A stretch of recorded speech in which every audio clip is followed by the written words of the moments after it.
This is the children's section. So in here, this is where you would actually add in new children or edit the children that you already have in the system.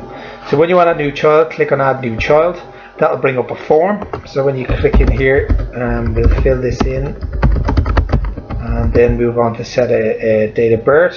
So you click in and go back to when the child's date of birth, and then the next part here is your type. So is she full-time, ECC, part-time, and so on.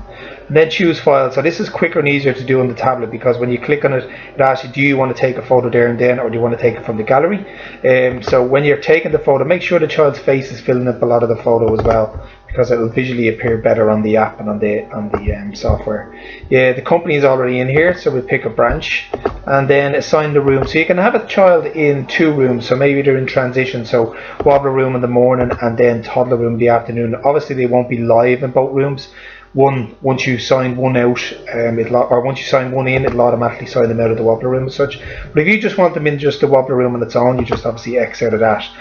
Assign guardian. So if you've already added in the guardian over here, they'll appear in the drop down list here. So you can either type in and it'll quickly shortlist the one you're looking for, and then click on Kieran and Jennifer.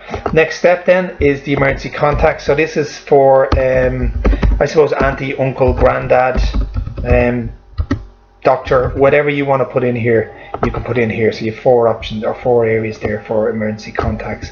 And then when it comes to the start date and the end date, so you can put in here when the child actually started with you in the settings. So for those who have already added in children and didn't have this, because this is only new functionality, you go back and put in the start date, and obviously there's an area for the end date. So it's really important when you want to use this, because we've brought in another area now where active past and future children. If you want to use that functionality, now you have to click on the add button here. If you want to use the functionality for the active past and present or future kids, it's important you put this in, otherwise it won't work. So move to the next step. It's the child's allergy. So this is like a get to know me page for the staff. The parents have this on their app. They can fill in this information, their medicines, their comforts, their favorite toys and foods and songs and fears. So again, like as a parent, you can put in Isabel loves all about the bass. So that way the staff get notified. A little message will pop up here similar to this, and it'll say that Isabel loves that song. So that way the staff can start singing it. So it's around emerging interest in what the child likes as well.